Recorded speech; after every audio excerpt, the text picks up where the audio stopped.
This is Rowena Dooley asking Soul citizens to report for duty.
This is Rowena Dooley asking Soul citizens to report for duty.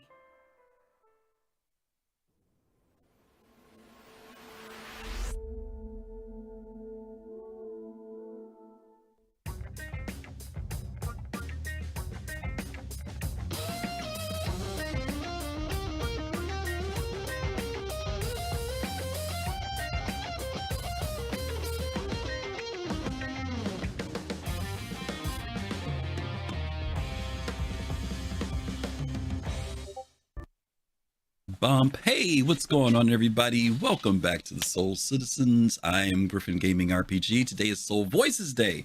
I'm so used to saying Soul Citizens, boy. Anyway, welcome back to Soul Voices. But it is part of Soul Citizens, and we really appreciate you guys being here. Hope you guys had a great week, and I hope you're having a very good weekend as we're kicking things off on a Saturday. Today is February the 24th? And hope you guys are having a great time in the Star Citizen universe, playing the game, keeping up with things. And we've got some cool stuff to cover for you guys today. Shout outs to the folks who are here. Fast Cart with the big yo, Pops in Space, New Soul Sounds, what's happening, my friend? And First Chapter, Party Parrot. Glad to have you guys with me today. Really appreciate you folks always being here with me on a Saturday afternoon, because there's a million places you could be, but you're hanging out with me. So let's talk about today. Today's title for the shows is Hard to Say Goodbye. Some of you in the room may remember the full title that was taken from. It's so hard to say goodbye to yesterday. And in light of some things that are going on within the Star Citizen community, I thought this would be a apropos title to go with. So yes, thanks, Sir Togi. No place else to be, so we might as well be here. Anyway, I thought this would be kind of like a great title to kind of cover several topics in relation to what's going on with Star Citizen, the development, and the community itself. So let's just get ready to jump into it. We got plenty to talk about, and I think you guys will have some great things. Don't forget, this show is an interactive show where you get to come in and share with me your thoughts on the topics that I pick from Spectrum and Reddit and the general gaming community. And we do have items from each one today. So yeah, please feel free. Follow the link when it pops up and come in and share. This is an open talk show where you get to come in and express your feelings and thoughts. There's no right or wrong unless I say so. No, I'm just kidding. There is no right or wrong. We're open to opinions and hearing people's ideas, because we're all here to see the success of Star Citizen and, of course, Squadron 42. So let's get ready to jump into it. All right. Boom. This is our switch over here. And this very first one, you know what? I didn't even pull these links up for myself so that I could read them from my own screen, which makes it a lot easier, because trying to read the little computer screen thing can be painful. All right, so our very first topic that we're going to talk about here. Let me move this over and move that there. Okay, some of you guys know that, as you guys know, 3.22.1 dropped this week. And it introduces some quality of life things, some bug fixes, things of that nature. And one of the things that has been on a lot of people's minds and conversation is MasterModes. And so we're going to talk a little bit about that today. Some of you guys have been around long enough to, you've been around long enough to have been through this cycle of when CIG implements some new game mechanic that's pretty important to gameplay, that there's usually a many responses from the community, some positive, some negative, some indifferent. And mine sometimes are usually indifferent, just because things are always iterating, things are always changing, things are always being updated, they're being refined. And don't get me wrong, it doesn't mean that I don't have something to say or comment to them. I do. And if I see concerns, I express those concerns. But I also don't allow some of these changes to get my blood pressure up. I really have been around this too long now.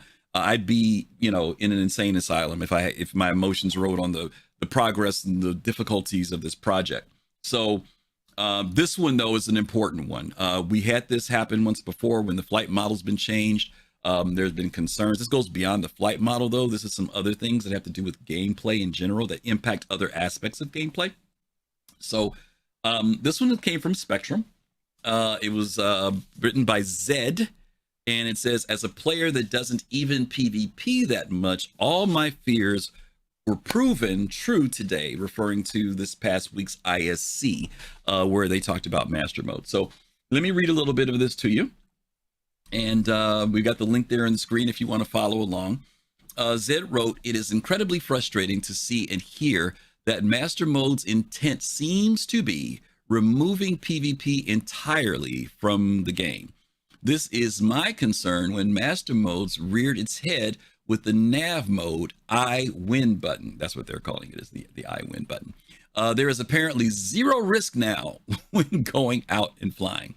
I don't want to hear about interdictors forcing the entire community to surround their entire gameplay loop around having a ship type, especially an arguably uninteresting ship type, is and will prove to be one of the worst steps back I have seen CIG make in terms of interesting and depth-filled gameplay.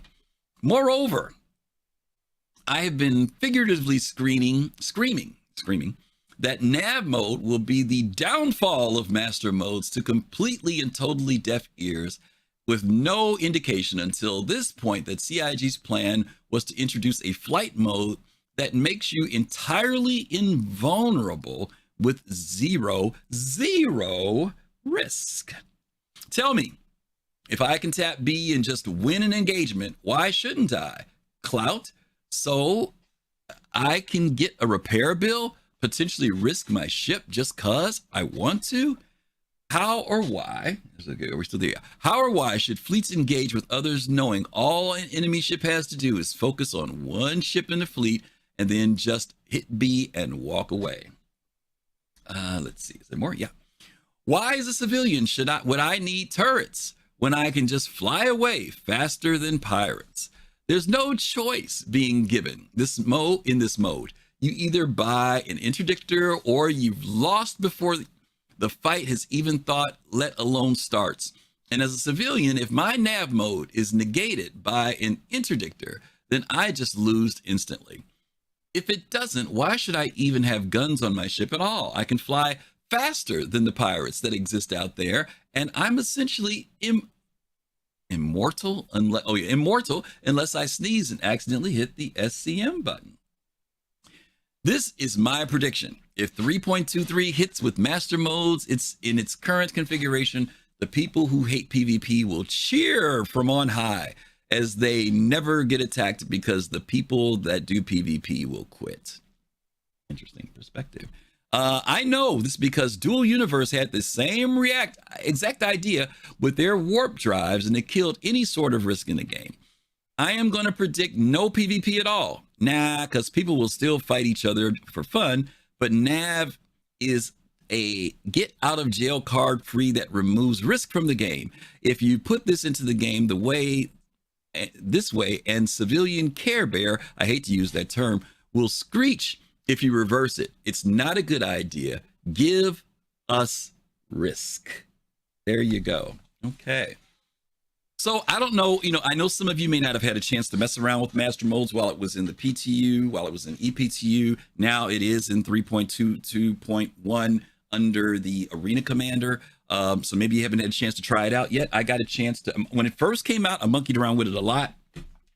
Then there was a lot of weird things they had to fix and I left it alone. And then I went back in on yesterday and monkeyed around with it just a little bit because I had some questions about what happens when you do the switch and your vulnerability and blah, blah, blah, blah. And I saw some things that I liked and some things that were confirmed that made a little bit more sense. I still have a couple things that I'm unsure about. I just got talking with some friends a few minutes ago, Colossal and Icaro and some other folks, and we were tossing around the pros and cons. And my understanding is that I do have a slight misunderstanding about something with it, and I'm going to see if I can find out what that is. And if it's right, then I'm pretty cool with master modes. But what do you guys think about this? Those of you who've been around for when we have these changes in flight, in the way we do things in the game, have been here before. And my question for you guys is, what do you guys think? Do you think that master modes will be the downfall and Care Bears will rejoice and PvPers will be mad, and that you now have a get out of jail card free when you switch to master modes? Now, for those of you who don't know, and please correct me if I'm wrong, I'm saying it right off the bat, I'm not a master on master modes. I don't know it through and through and in and out. What I am going to share with you is what I know. And if I'm wrong, please come into the chat and tell me, because I don't want to give out bad information. Okay. But there was an issue, and this is, the issue with in-flight combat has been around for years. In the beginning, it was about the issue of jousting. We were pretty much just doing these very quick passes like this past each other. And if somebody was really good, maybe they could target you. And CIG said, no, we don't want jousting. People love the thrill and the adrenaline of moving at such speeds. But the reality is that jousting would go back and forth. Sometimes people get frustrated. Somebody would joust so far, they just leave the fight. There was no engagement, so they changed it.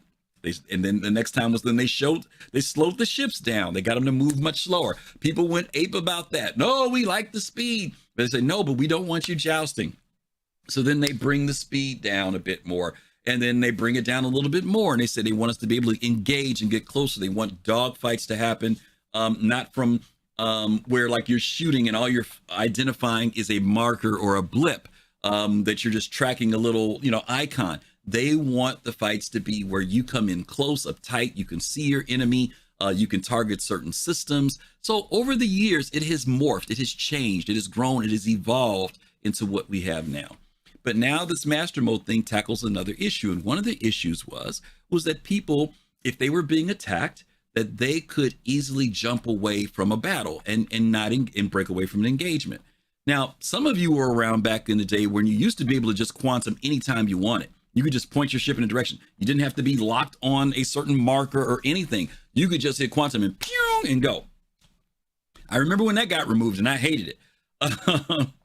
But then I said, okay, they make it a little more challenging. I got to find a particular place to jump to. Okay, whatever. All right. But it wasn't because of running from a fight. I just like being able to jump if necessary. But if it was a fight and I was in trouble, hey, I'm out of here. I should have that option if I want to try to save my skin, right? Why should I have to be forced to fight someone if I just want to save my skin? I'm losing the battle.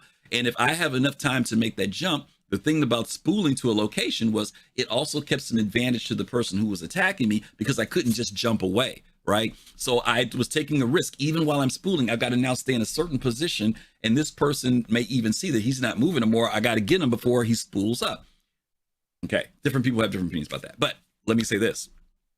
Now, with master modes, when you want to make a jump, you still have to lock on for right now. It's going to change later. You have to lock onto a position. I don't think you have to do that now. I don't know. But anyway, but the whole point is this.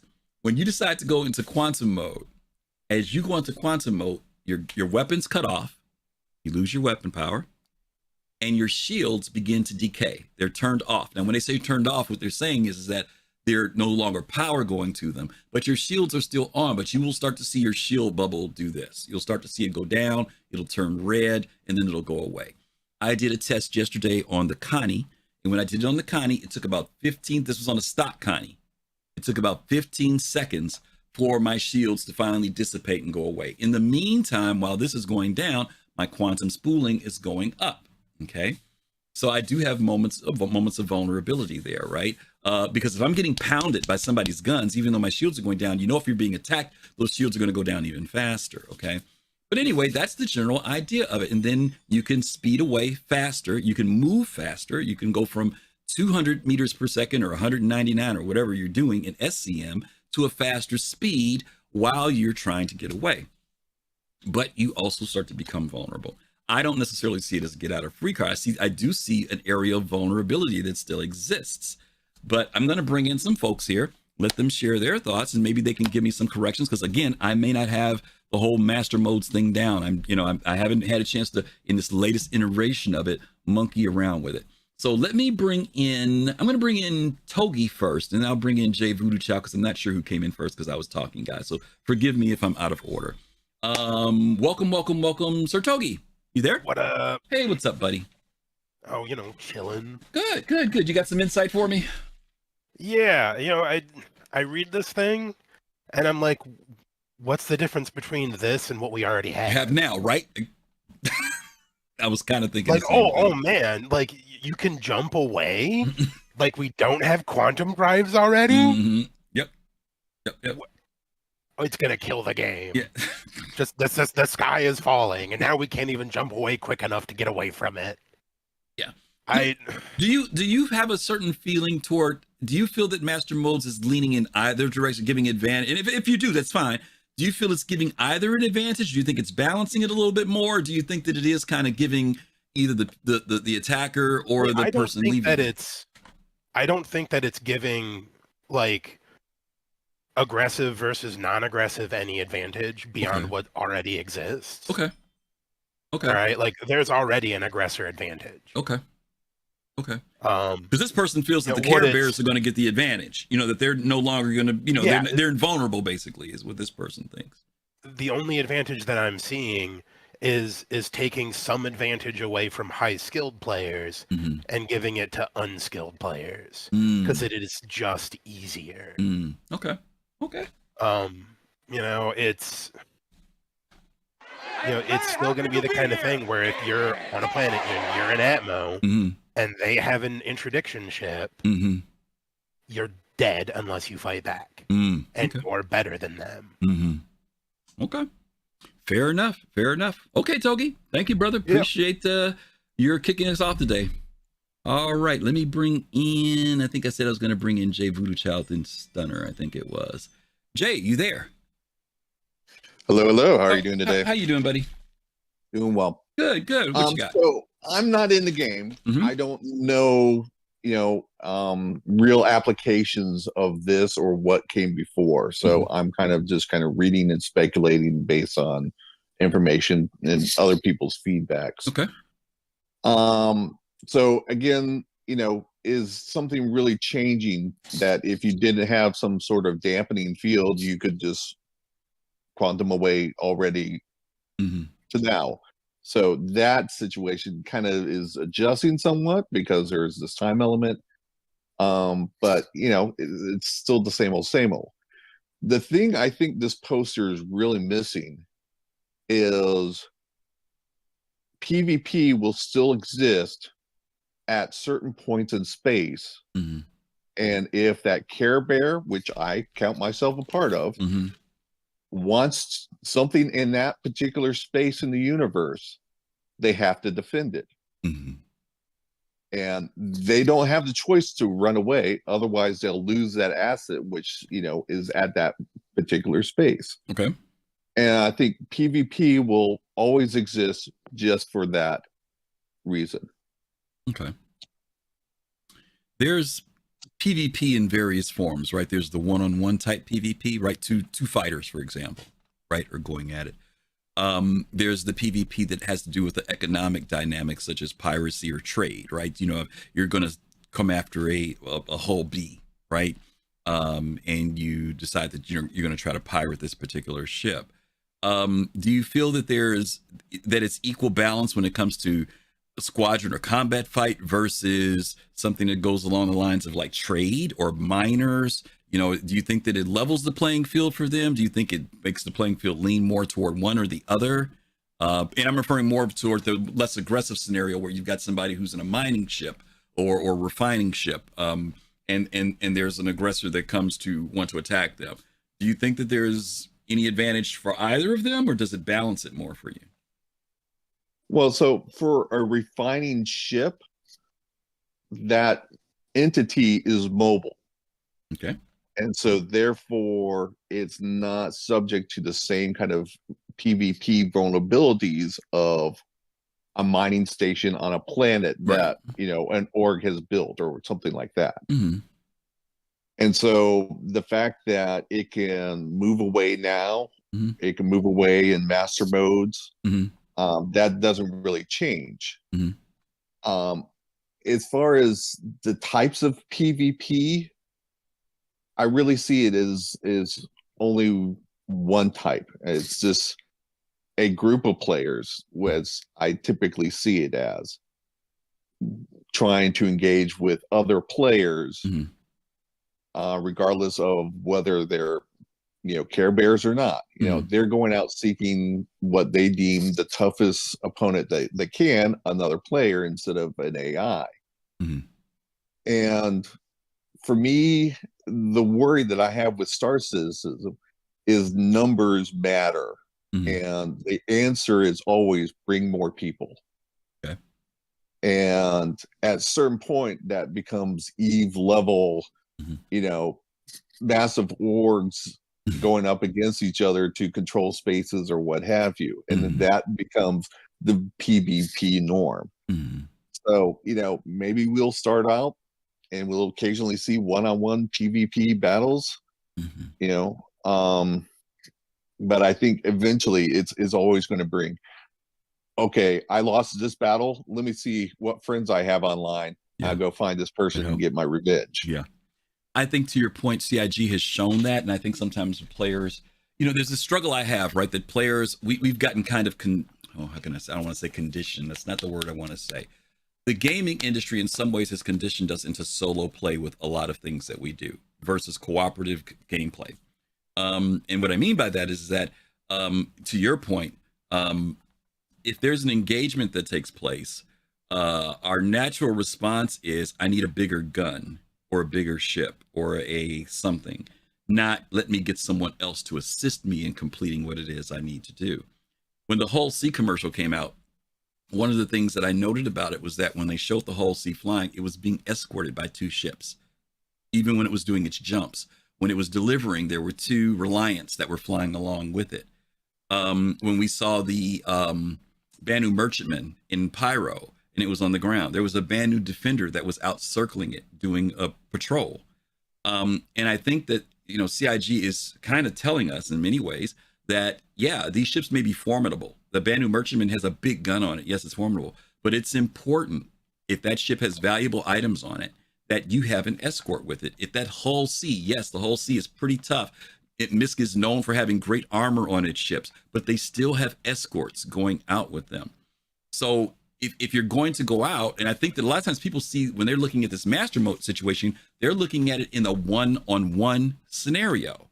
But to your point, numbers mean something in Star Citizen. And if we are doing things where we have other people with us, we start to also raise our level of possibility that we will be able to complete whatever it is we need to do. But if we decide to still have that solo mentality in everything that we do, then we may run into problems, So, okay, buddy. Thank you, Jay. Appreciate you. Thank you. Appreciate it. Jay's a good guy. Let me bring in Stunner. Hey, Stunner. How are you? I think Stunner's here. What's going on? There he is. What's up? Not much. And you had the order exactly right for bringing people in. Oh, good. Perfect. Yeah, no problem. Hey, if I give you a good deal on my account, will you buy it? Because obviously the game's going downhill. It's going down. Sell it now while you can. 20% off. Everybody made good points so far. I would just say, like, the person that made this post, MasterModes is not about PvP. It's about how we interact with our ships and how the ships interact with the game world. I get it that there's some aspects of it that will affect PvP, but there's so many things about this game that either aren't implemented in yet or that we don't know about. This person, we could ask him exactly how do you want to have master modes at all or not, or exactly how do you want us to implement master modes. He could have complete control over it, and they could still, after that's implemented, mess up PvP for the game completely, because there's so many other things that will affect that. So to me, it's just kind of a null issue. Okay. I do like the fact that you say that, it's maybe we focus in on the PvP flight mode aspect of it because that's what we have right now, right? But they've talked about how this master mode is going to be the thing that also helps us allow to jump to certain areas in space, because we, like sometimes you'll get a mission somewhere, but there's no marker there for it. This will allow you to do that extra jump that you need to do to get somewhere. So it's not just about combat necessarily. The master modes does have a bigger, broader picture to it than maybe folks are kind of focusing in on with it. So I think that's a good point. But I don't know how anybody can talk about PvP until we even know like what our abilities are going to be for scanning for other players. Yeah. Because if the universe gets as big as it's supposed to, the hardest part is going to be actually trying to finding folks. It's true. Very, very true. I got to agree with that one. All right, buddy. Thank you much. Thank you. All right. That's Stunner. Let's bring in Admiral Kusanagi. Admiral, how are you, my friend? Hey, good afternoon. How's it going, sir? Good. Okay. The person's complaining. Let's start with that. I complain too, so I'm not going to say I don't. People forget that this is they're doing two things here. That's a PvP and PvE. I think it's going to be more PvE than people realize. I think this guy's complaining because that's what it looks like to him. They're also, because again, you've got space is dangerous, and when you can get into situations and you can't get out. Like what happens for a small ship? You're giving the ability for other ships to be able to, have it out, now and then. If a single person's more likely to be griefing people and screwing with people than say a group of friends who are trying to do something like, the right way, to fire people the right way. And so it's easier for someone to say, get out of that fight if someone's trying to screw with them. And then if it's larger, they'll probably bring in like a dampening field so you can't jump out. So you might have to actually deal with these folks and figure out some way of, paying them off, or, maybe even joining their org. It's just you never know what would happen in the future. Right. But I mean, they are making PvP easier. They're making, or I should say, fighting ships easier with this new targeting system, where you can focus in on weapon systems and thrusters and all that stuff. So everybody's going to get a little bit of benefit as the game improves, but that shouldn't be like PvEers or people who play PvE more shouldn't be kicked in the gut every time they put out a patch, and the PvPers shouldn't be like this is my PvP game, because that's not what this is going to be. I've said this from the start. Like, people are playing this game because it's the way it is now. But there are probably people watching this show today that won't be playing the game 5-10 years from now because it's not the game they thought it was going to be. I've spent a decent amount of money in this game, and maybe it'll turn into, maybe I won't have the time to play it. I don't know.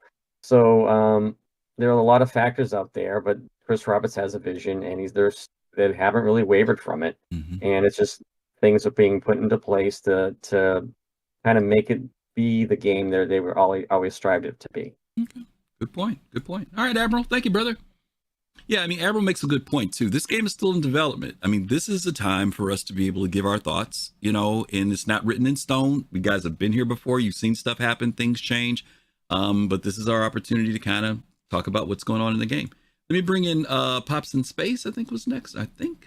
Pops, you there? Hi, yes I am. How are you today? Pretty good, buddy. Good. My thoughts on it is that a lot of time we play games and we're conditioned into this thought that my fun is ruining somebody else's gameplay. I think if you want to PvP with somebody, there has to be a reason why. You know, just if you're just gonna fly through the verse and just, you know, oh, the first ship I come across, let me, oh, I killed him, you know, and move on and fly on to another system and just killing people off. I mean, eventually that person is not going to have any money because they're not making any money just shooting people. You know, they you know. Let me play devil's advocate to that, though. Yeah. The devil's advocate is, for some people, that's okay. They don't need a reason. I mean, they don't. The reason is to shoot somebody and watch it blow up. That's the reason. Yeah. It has nothing to do with territory. You know, you're in my area where I'm mining. It has nothing to do with that, other than the fact that. So I'm just saying that's for some people, that's their gameplay. Yeah, and that's their choice. But eventually, all I'm saying is, this is what I believe. I believe Chris Roberts is a thinking person's game. You should have a reason. There should be a goal or an outcome. If it's just like you said, I'm just going to fly. I'm going to buy me a ship, and I'm just going to blow people up. Eventually, you're not going to make any money. But they don't care about making money. What they care about. Borrow. I'll bank them. You know, hey, pay me my money. I understand what you're saying, but I guess what I'm saying is, and I understand what you're saying, Pops, believe me, but like you say, you're saying Chris is making a thinking person's game. And I'm saying there are people coming to play this game who don't care about thinking. They don't. So I'm saying, you know, that's just, I mean, it doesn't have to be just Star Citizen. I mean, you know, a lot of people enter into a game and play a game with a certain, like you said, goal in mind, right? And the goal could be anything. But there are some people who honestly come into gaming and their goal is to just do something that is not what you and I would consider within the confines of what the game is about. They see an opportunity. It's a game I can do this in. And see, this comes along when you tell people you can do whatever you want to in a game. You say, you can come into the world and do anything you want. Well, that's a huge blank check that you've written to the gamer, right? And if that gamer wants to just come in and camp, blow stuff up, spend their whole day sitting outside of a certain jump point. Yeah. And you'll say, why in the world would you just sit out there all day when you could be doing there's a whole universe, and it don't make a difference. It don't make a difference to them. They're gonna look at the same rock and they love that explosion. And that's their gameplay. That's their gameplay, you know. So mind you, I have my feelings, but I'm just accepting the world as it is, you know. But Griff, I'm gonna say this. I bet you that person will come into the game, and the first question that type of person is gonna ask, "What's the meta?" Yeah, definitely. That's that's on the top of their list, right? I know. Yep. All right, Pops. Thank you, man. All right. Let me bring in ODZ next. Odie, how are you there, buddy? Hey, I'm good. Hold on. Mute your stream. Good. How's it going? Good. Okay, so I think I might have missed like a little bit of the beginning. So if I repeat myself or I repeat what you said, I'm sorry. But okay, first things first. The whole point of alpha is to test things, right? They need to experiment, see what works, what doesn't. Yep. Right. So I'm actually glad they're bringing this in now. And remember, they even ended saying, "Look, we need your feedback. Go ahead." I think it was Yogi. Yep. Go ahead and play with it, break it, see what you like, what you don't like, and we can see if we can meet a middle ground. Now, I know people don't agree with me, but I think the reason why people don't agree with the next thing I'm going to say is because there's like a self-selection bias that's going on with people that play the game right now. When the game releases, pilots are going to be as rare as tanks and healers are in most MMOs. Okay? Most people are not going to want to pilot. So what CIG is trying to do right now is make piloting more accessible by reducing the floor. Okay?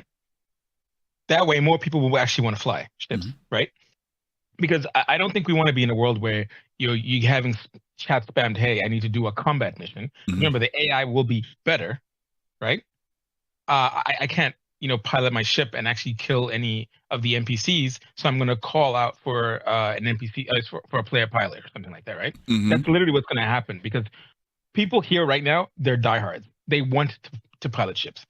Most of the majority of players are going to be playing Star Citizen at release. Don't give don't give anything about piloting. They actually want to be crew, right? Just like in most MMOs, most people are DPS, right? They're going to be manning turrets, they're going to be doing things like engineering, maybe medical, all that stuff, right? So this allows CIG to get more people in to pilot, so we have more pilots in the verse. And I think it's a win-win for everybody, because now there are more people for you to PvP against. And as a PvEer, you get to pilot, and then maybe you can branch out to do things like maybe security, or, when you're hauling or whatever, it's a lot easier for you to do things like that, because you can actually pilot and maybe get away if you don't want to enter combat. Or if you do, you can have more of a fight. Because right now, with the way it was, if you're a PvPer and you're knowledgeable, the gap in skill is astronomical, right? No skilled PvPer right now will lose to a person even with a better ship. And that's the problem. Yeah. Right? Yeah. It'll make it tougher for them, but if you're a really good PvPer, why wouldn't you want more competition? Yeah, it's an interesting prospect, because someone said this earlier. They said that I don't remember who it was who came in earlier, but they said something about PvPers go out and look for someone who's a more challenging person to go against. And I was going to say not necessarily.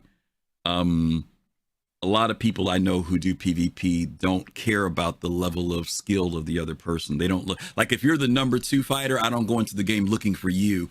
I just go for whatever the targets are. And some people actually they deliberately go after those who they know maybe aren't skilled, but I do agree with your idea of, will this make people who maybe wouldn't consider flying, give them the option of saying, wow, I feel a little bit better that I can go out here and the tables are balanced more for me to be able to participate and fly, versus me looking at flying by myself as being a scary thing, or, I'll ride with somebody else because I don't think if I go out there, I don't think I can do it. So I think that your idea of that maybe being another motivation for why CIG is doing this, for lack of saying it, making flying a little bit more friendlier to those who may be apprehensive about going into the verse.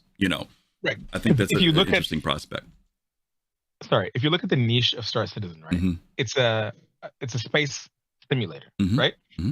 The audience that would most likely play this would be either people who do FPS, but mainly MMO players is who you really want, right? Because one, they're loyal and they'll play this game like for years, right? Yeah. Now, the thing that's going to prevent them is, I don't want to fly. Because think about it, all they're used to doing is DPSing, tanking, and all that stuff, right? That doesn't exist in the traditional manner in this game, right? I mean, maybe when they introduce raids, I doubt they'll have like a Trinity, a Holy Trinity or anything like that, right? So for me, the Holy Trinity of this game is basically going to be like medical gameplay. It's going to be turrets, and it's going to be piloting. Okay. If they make those things more accessible, I think it actually helps the game out. Because what ends up happening with a lot of traditional fantasy MMOs, they suffer because you can't fill in slots. And then you have the DPS waiting for, minutes, while the tanks and the healers wait for seconds, right? So there's always that discrepancy.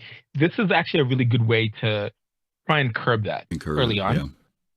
Yeah, especially if they bring a tutorial back to actually, help as soon as the player comes in, how people get acclimated to like what piloting is like, and to show them that it's not as scary as they might think it is, because they hear simulator and they're thinking other things heavy. like, oh no. High learning curve and everything. Okay. Exactly. Good points, Odie. Appreciate it, man. All right. Hopefully they are making this thing a little bit more accessible to people and helping them get over that fear hurdle of engaging, and not running even, but actually engaging in the game. Listen, I know I got 3 people waiting almost. I know you're there. Jay, I know you're back in North End. I'm going to do a part 2 to this. And then if you guys want to talk about this still, you can, but I think this part 2 connects with this a little bit. So just kind of bear with me here. Okay. It's still on MasterModes, so you don't have to lose your thing. Just bear with me, because I'm trying to watch my time, and I'm still on question number 1. So let me hit this next one here for you guys, okay? This one was, again, guys, for those of you who got here late, the title for today's show is Hard to Say Goodbye, right? When changes come up in Star Citizen, folks struggle. What are you doing? We're going to introduce food. I don't want this to be a survival game. It's always hard when things change. So I want to talk about this one a little bit. So guys, please stay in the queue because I do want to hear from what you guys have to say. This one was another one by Nathan R808. MasterModes is boring and made for old people. Thank you, Nathan, because it's just for me. I appreciate that. I want to read this one to you guys too, okay? Here we go. Anyone else feel like MasterModes are, by the way, I didn't misspell else. That's the way I copied it strictly from Reddit. Anyone else feel like MasterModes are boring and made for space dads? You basically sit in a group with a bunch of connies and you win. I'm an average pilot and there is nothing fun about super tranky, I guess supposed to be tanky ships just pointing and shooting to win. The light fighters and even the heavy fighters on the enemy team had no chance against a few connies on our team, and some of their pilots were good ones that I recognized. All we had to do was stay still in a group and we won. Every brain dead gameplay got bored. Very brain dead gameplay got bored and left after the third game. Big difference from the highly skilled and challenging gameplay in live that keeps me hooked in the live build. Also, it feels pay to win and not skill based. When I first started, I was slapped by someone in a C8X Pisces when I was in my Hornet and was very surprised because I thought this was a pay to win game, but I came to appreciate that it is very much skill based. Everyone always says only the best sweaty players don't like MasterModes, but I'm average and just enjoy challenging and rewarding gameplay. I also notice mostly older people that play this game, space dads, are the ones that complain about live being too hard to love MasterModes. Unless Star Citizen plans to only have old people playing, it's very important that skilled and challenging gameplay is there for when people from my generation pick it up. Oh God, I love this post. God bless you, Nathan. I don't know your age. I don't know how old you are. I'm 60, okay? And I'm here playing the game. And I hate to tell you this, but probably a bulk of the people who are designing and developing this game are over 40 years old, 45 years old. So I'm not sure if there's an age thing going on here, but anyway, I'm going to start bringing some people in now. I think I got North End Trooper. I'm going to bring him in first, and we're going to go from here. North End, are you there? Yes, sir. How are you? How are you? Happy Saturday. Same to you. I'm an old guy who hates MasterModes, so let's hear what you got. We both be old and don't like MasterModes or like it. Yep, there you go. So I want to preface, I'm open to new ideas, new opinions, and information. Mm-hmm. So what I say now will obviously change when MasterModes comes in the queue and we get more information. Gotcha. So now with that said, currently as it stands right now in this moment, I believe MasterModes is solely geared for combat, period. Okay. And here's why. I've yet to see any segment, a paragraph, more than a sentence that states anything non-combat, other than the quantum boost travel. Mm-hmm. So I've been running through scenarios in my head thinking, okay, so if I'm a Hull A, or I'm in a Prospector, or I'm in a Vulture, and say one ding-dong in an Arrow or a Buccaneer, mm-hmm. not even a group of pirates, just one person somehow stops me, I cannot run away without dying. Because as soon as you go into quantum travel, you drop your shields and you're vulnerable. And it could take one mag for that ship to completely eradicate you out of the verse. Okay, let me and stop all you. your hard work. Let me stop you there. I thought the same thing. I know when they first put it in, that was the case, but they've changed it. So, they have. Yeah. What's the new? What happens now is that when you go to master mode, your weapons do cut off immediately, but your shields, what happens is the shield power cuts off, but they decay over time. So your shields actually remain up. So while you're spooling up, your shields are doing this. So now, mind you, if you're getting pounded on, obviously that may go down faster.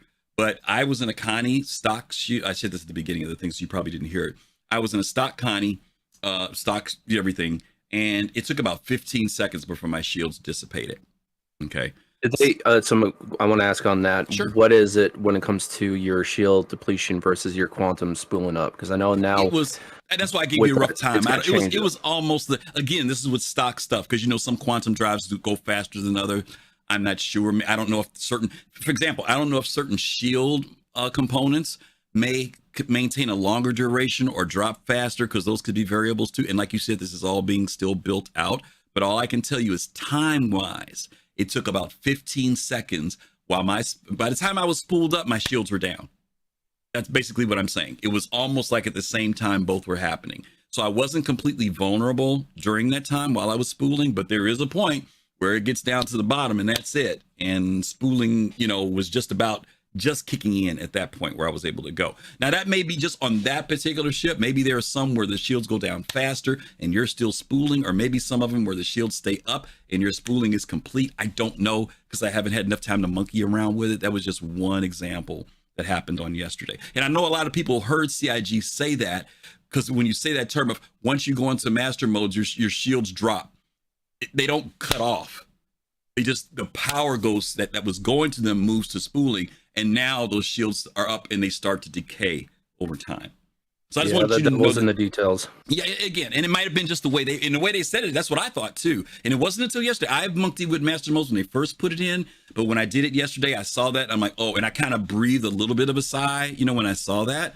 But again, if you're getting hammered on by 3 or 4 ships, they may go down faster. You know what I mean? So until I go in and do some testing, like you said, it all could change. We'll have to see. Yep. And we still don't have ship armor either, so we don't know how that's going to be affected when shields go down. So I know there's a lot of the common denominators that will definitely shift the way we perceive master modes will change. But I'm just concerned as a non-combat oriented pilot.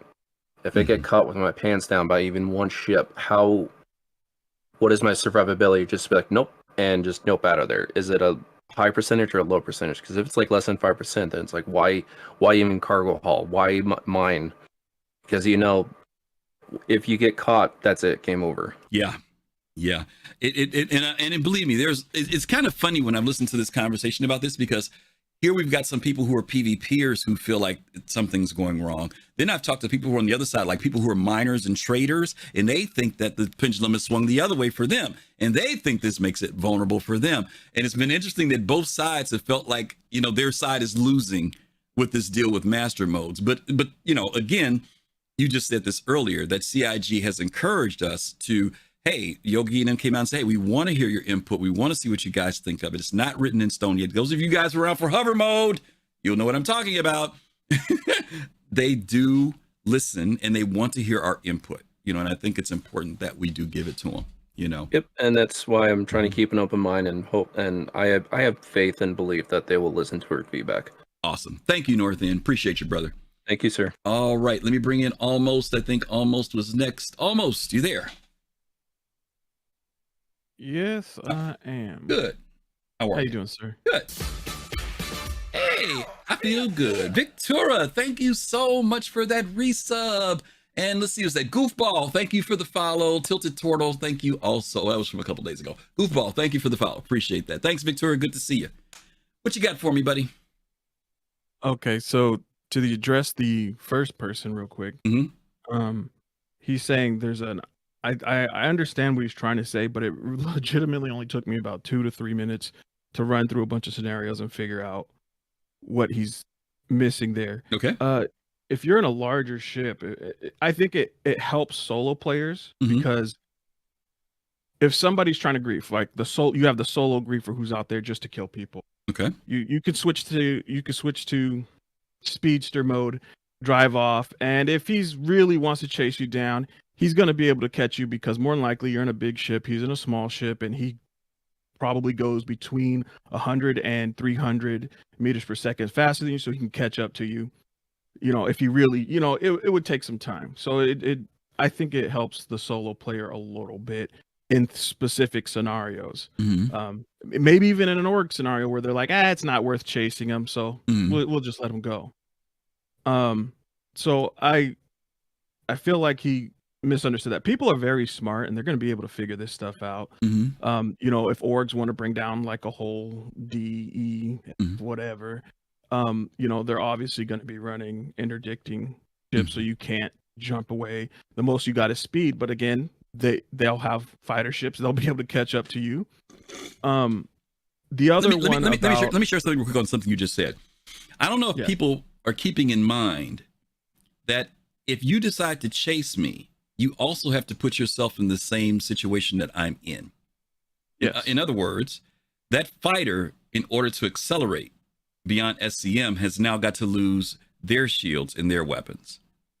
So, and I don't know if everybody, and I'm not saying you, I'm saying that a lot of times people are worried about, well, if I try to run and I become vulnerable, well, if that person wants to come after you because you're speeding away, they have to put themselves in the exact same situation. They cannot fire on you while they're chasing you.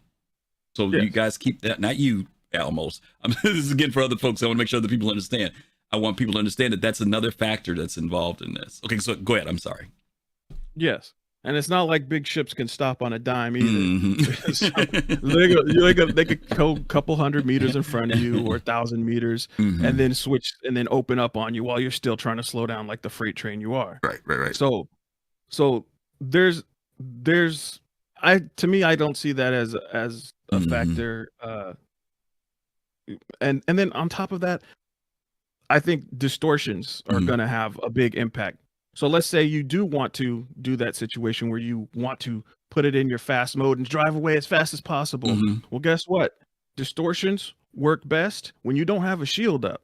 And if you don't have a shield up, if enough fighters are out there running distortions, they're going to shut you down real quick. They don't need to do damage to your ship. So like it only took me like 2 or 3 minutes to come up with this. And again, they're going to be more than likely it's going to be between 3 to 6 or more players.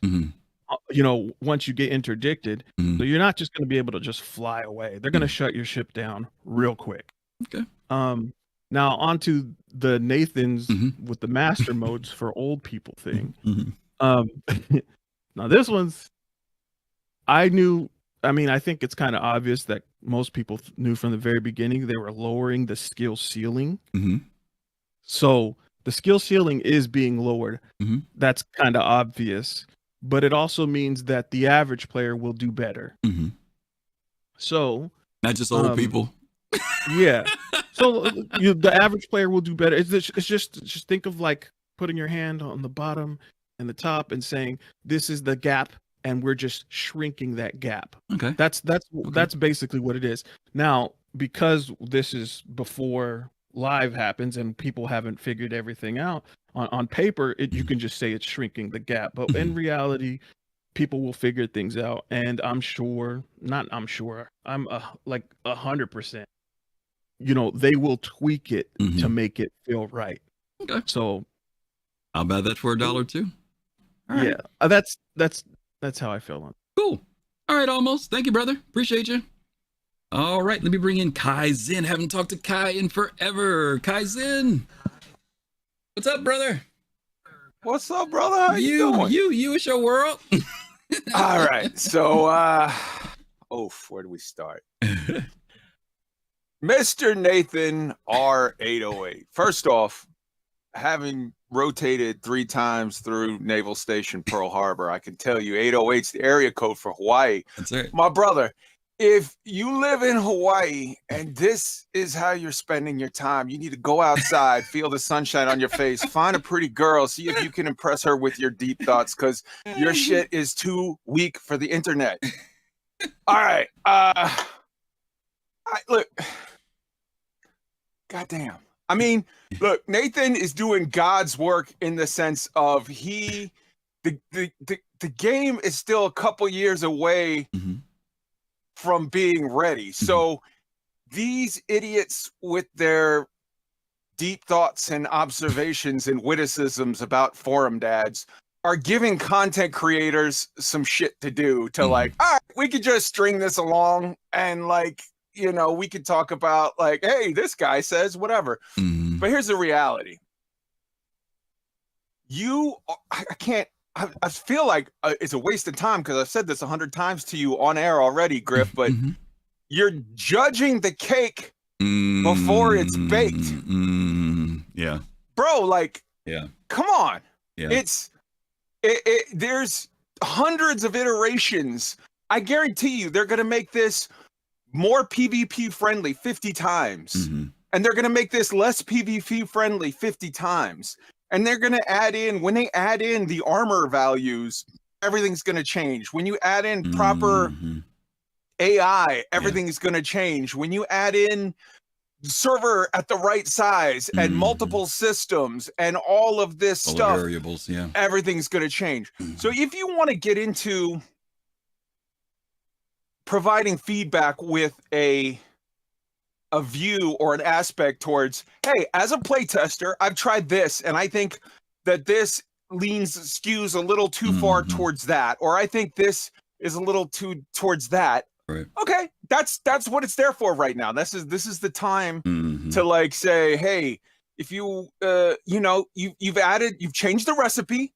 It feels a little salty to me. Maybe add in some savory, maybe add in some spicy, maybe add in some umami, whatever the hell that is, or add in some this or some that. Right. Okay, like whatever. But all of these, the end is nigh, Chicken Little MFers out there that are like, well, that's it, game ruined. Dude, game's not even out. Game's not done. Game can't be ruined. Shut the hell up. Right. No, good. Try it. Provide the way that you provide feedback at this point is to say, tasting it on today's build. Yes. On February 20 whatever of 2024, this build seems a little spicy. Yeah.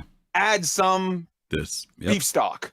This build seems a little too bland. It needs some spice. That is where you go. But the whole like, well, they tweaked one thing in a test build and I guess game's done. It's just performed as well. First off, yes, game is aimed at and for people like, one of the biggest things people love about this damn game is that it's like flight simmy. It's super simmy. It's space flight simmy. And there's a ton of the people that play this game that also play DCS or that came from Elite Dangerous that played this and played that, and they're using Verpal sticks and they're playing with this and that and the other. And yeah, those people, I let me tell you something. Unless you're some kind of baller Saudi, ain't no 15-year-olds able to spend $4,000 on twin Verpal Hosas with the chair mounts and the this and the that. It's so the old guys that are retired. You're gonna get a lot of old farts that are out there, and you know what? Looking at the marketing, it seems like old farts got some money, but just everyone who tries it, and then has to run on to Spectrum and share their absolute brilliant thoughts of like, oh, everybody's got to hear this. Game's done. Yeah. No, man, it's not. Just chill. Okay. No, good points. Love you, brother. All right, I'm you out. too, man. Talk to you soon. My buddy Kai. All right, I got to bring in one more. I got to get Odie. I'm going to have to get you on the second round because I can't do repeats on this because I'm running behind on my time, unfortunately. But if you want to come in on the next part, you're more than welcome to, and you probably will have some thoughts on it. Fist to Face, you there? Yes. All right. I'm gonna try to be quick, but I was gonna say something to the effect of what Kai was saying, but I'm gonna put it this way. I think we gotta address something here. Okay. That when it comes to the mentality, like you talked about before, of gamers, and when I hear this post, right? This post, I'm gonna be honest, from my perspective, it has an elitism undertone in it. And I'm going to explain this to you. When you hear it, it says MasterModes is born and made for old people. I played DC Universe for about 10 years, right? That game and that community, very elitism, right? Because if you didn't know how to go into a raid and know how to do your rotation and know how to put out damage and know how to heal and know how to troll or whatever it is, guess what'll happen? You get called out in LFG and made fun of, trashed on, exit XYZ, right?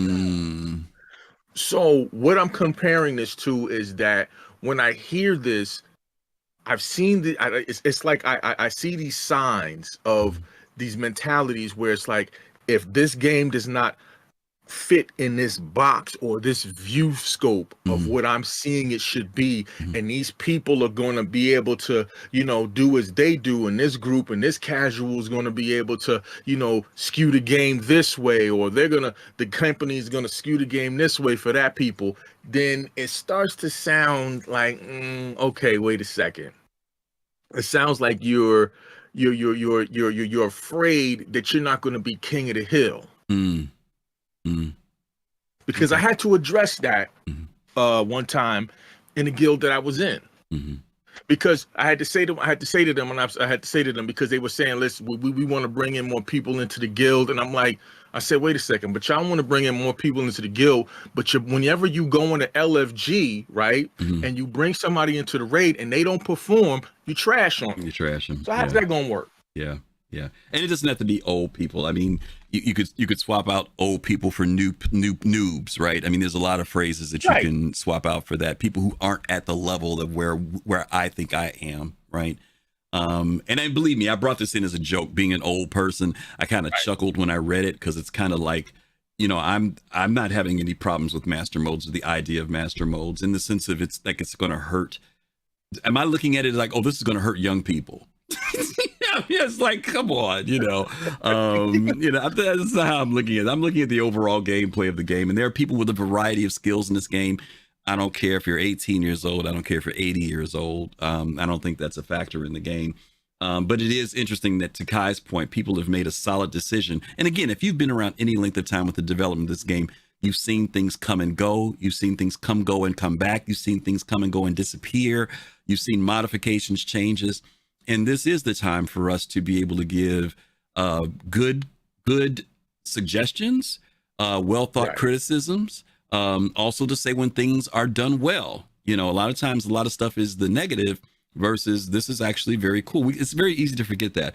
Anyway, let me get going, because the fast card just jumped in, and I wasn't going to bring anybody else, but I'm going to bring him in just in case he has something that is really important. Otherwise, I'm going to keep him for my next part. So thanks, Fist, for dropping in. Okay. No. All right, let me get fast card in here real quick, and then I need to move on. FC, you there? Hey, I'm here. Yeah. Just want to say congratulations on this episode. Nice. I had to say that.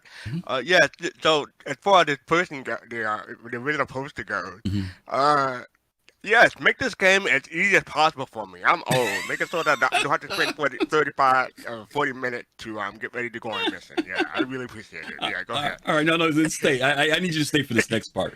So since you're here, which is cool. All right, so thank you guys for covering that one. Okay, we're going to get off the MasterModes thing. And again, guys, remember I said the title for today's show was Hard to Say Goodbye. And Fast Card, I know you're familiar with the song, right? Yeah. From I'm going to sing it? I can sing it. No, you don't have to sing. You don't have to sing it. All right. But I mentioned this at the beginning of the show. The title of the song that me and Fast Card grew up with was called It's So Hard to Say Goodbye to Yesterday. And so I didn't want to write that long title out, so I just said Hard to Say Goodbye.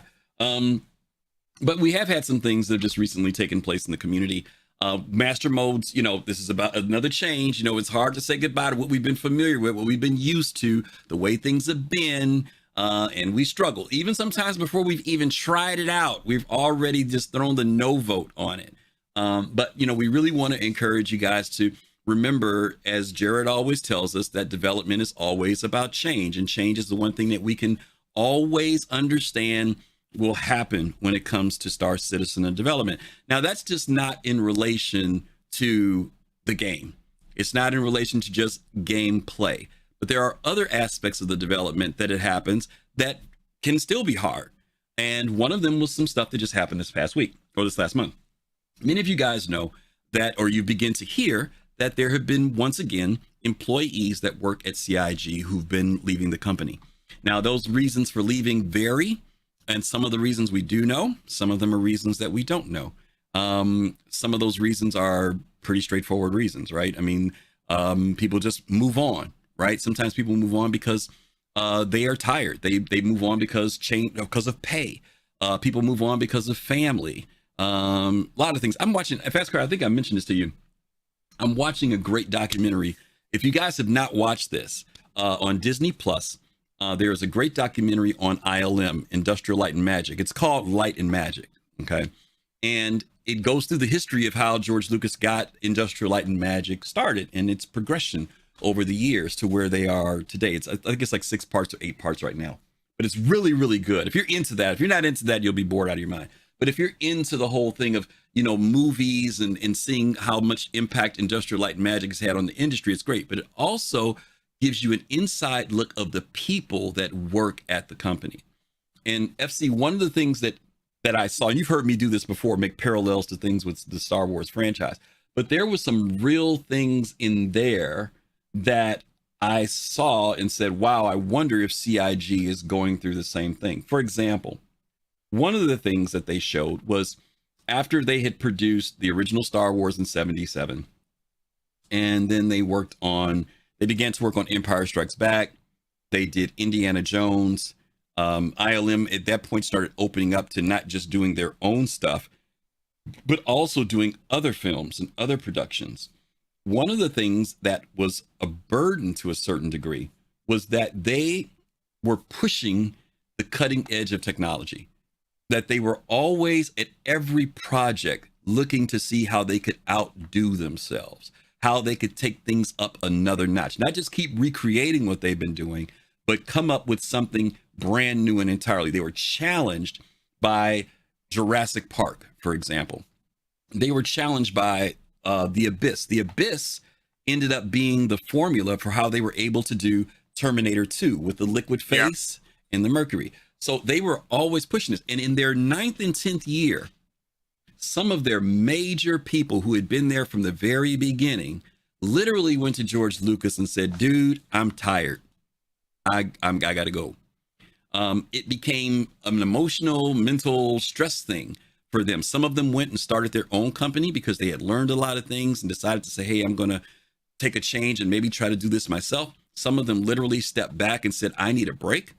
In that same process, what was also going on, Fast Cart, was that new faces were coming in, not just because those people had left, but the company was growing and new people started coming in. And so as I'm watching this, I'm kind of like, this is kind of interesting, because you're watching a company grow from just a few people, which was a very intimate and kind of grassroots, kind of how like things were with us with CIG.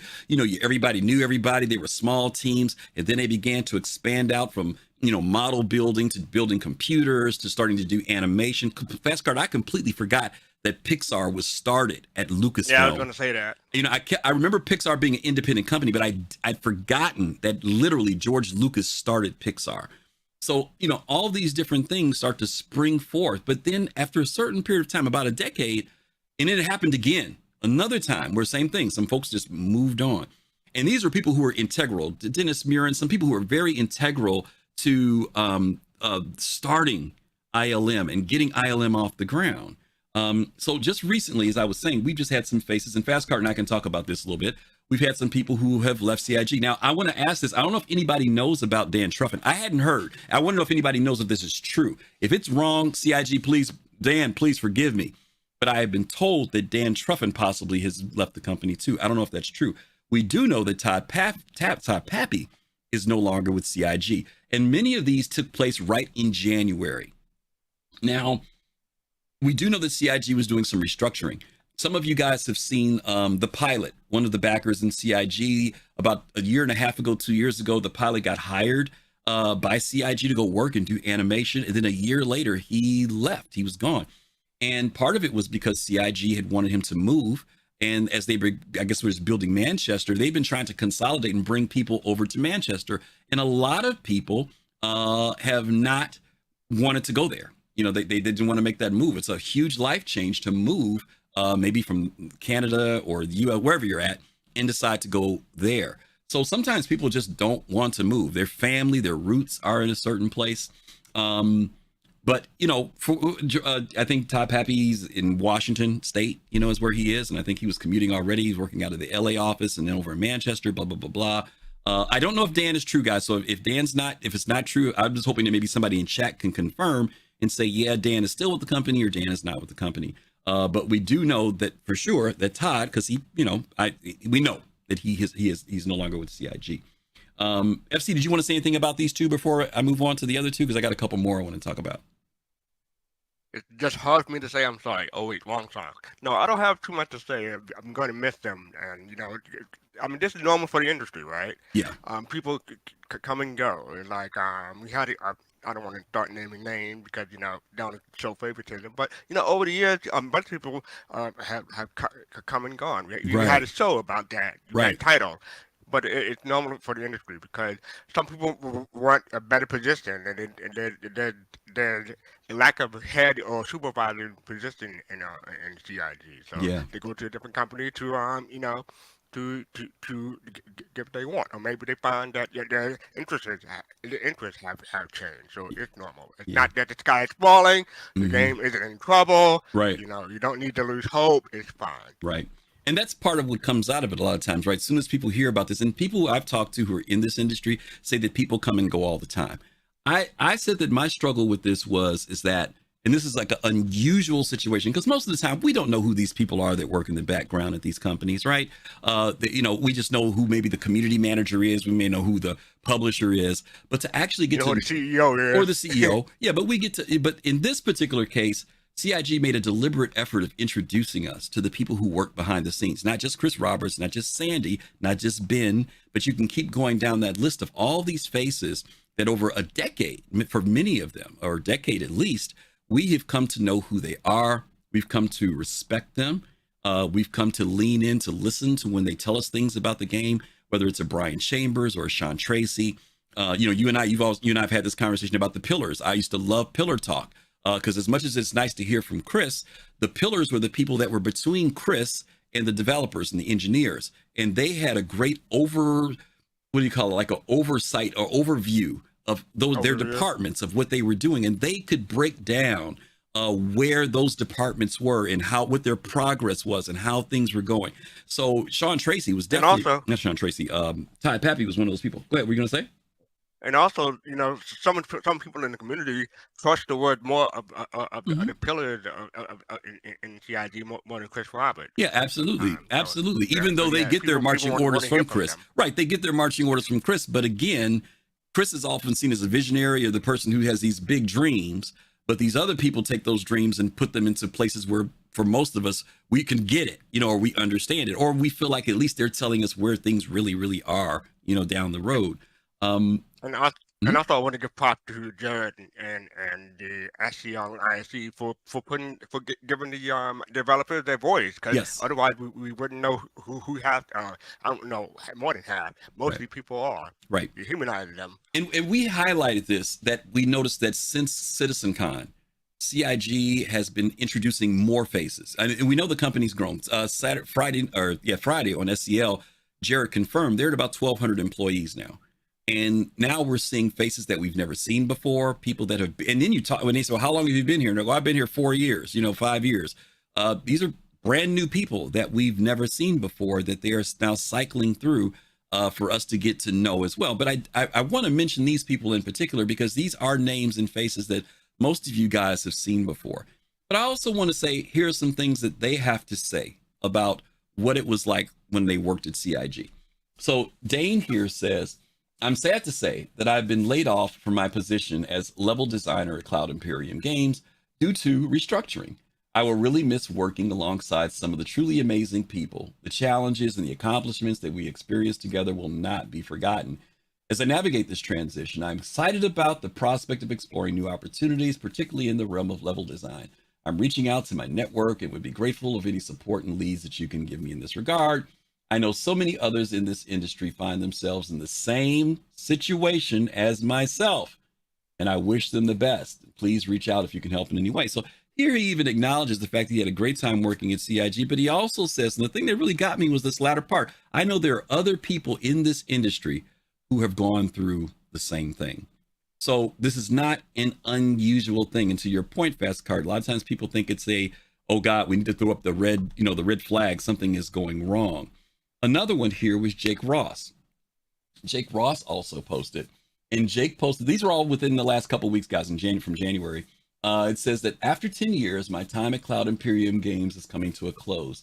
I wouldn't trade the experience I've had here at CIG for anything. The challenges were great, but the rewards and opportunities even greater. I directly contributed to and/or was an active driver for over 25 major live releases for Star Citizen, and that experience has been invaluable and will forever shape my career.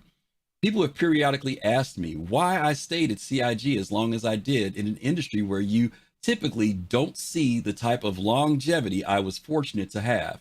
And the answer, while cliche in some ways, was always the same: the people and the project. I stayed because of the truly exceptional people, many of which I now call dear friends, that I got to work and interact with on a daily basis. And I stayed to be a part of a project that was truly remarkable. We weren't and still aren't afraid to swing for the fences, and I swung with all my might for 10 years and with awesome folks. There are so many people that helped me to get where I am today, too many to list, but I'd like to give special shout outs to Eric Kieran Davis and Sarah T. Kearney for their amazing advice and mentorship over the years, and also Tom Solaru and Mylan, I don't know how to pronounce that, Pajesic, for the support system and springboard you provided me that propelled me to greater heights. I also want to thank the people I have had privilege of serving as their manager over the years and entrusted me with their growth and career opportunities. I hope I was able to do right by y'all and help set y'all up for the success I know you'll have in your careers. I'll forever be grateful for these people and many more for the support and wisdom I received over the years. While this moment is bittersweet, I'm looking forward to the future and whatever new challenges that await me in this next role. Okay. Oh, real quick, it's Sure. Chiron Davis. That's how Chiron. Yeah, Chiron Davis. Okay. So anyway, that's really what I want to talk about. You know, it's difficult for me. You know, you and I had this conversation the other day. There are some people, and I do feel this way, but I understand. I'm going to say this right off the bat, guys. I wish CIG could acknowledge these people in some form, you know, kind of like a wishing them well, sending them off with great, you know, whatever the case may be. But to Fastcar's point the other day, he said that, yeah, but the problem is if you do that for one, you've got 1,100 other people, you know, that, well, what about them? What about those names and faces that we never see? There's also privacy aspects too. Now, this is publicly posted, so I'm not digging, I'm not detective hunting for these folks. You know, but there is privacy about why people leave, and it could be for good reasons, bad reasons. It could be just for the change of life, whatever the cases may be. But after being around these people, and I'm saying that loosely, y'all, I've met Todd Pappy twice. And this last time I met him was when we were in CitizenCon last year. Talked with him for a little bit. I don't know Todd Pappy, but you guys know what it's like, right? After you watch people on TV for a while, you feel like you know them, right? And so it's like a soap opera. Yeah, you know, it's like a big celebrity. Like if you have a musician that you like listening to and you see him in person, you feel like you know them, right?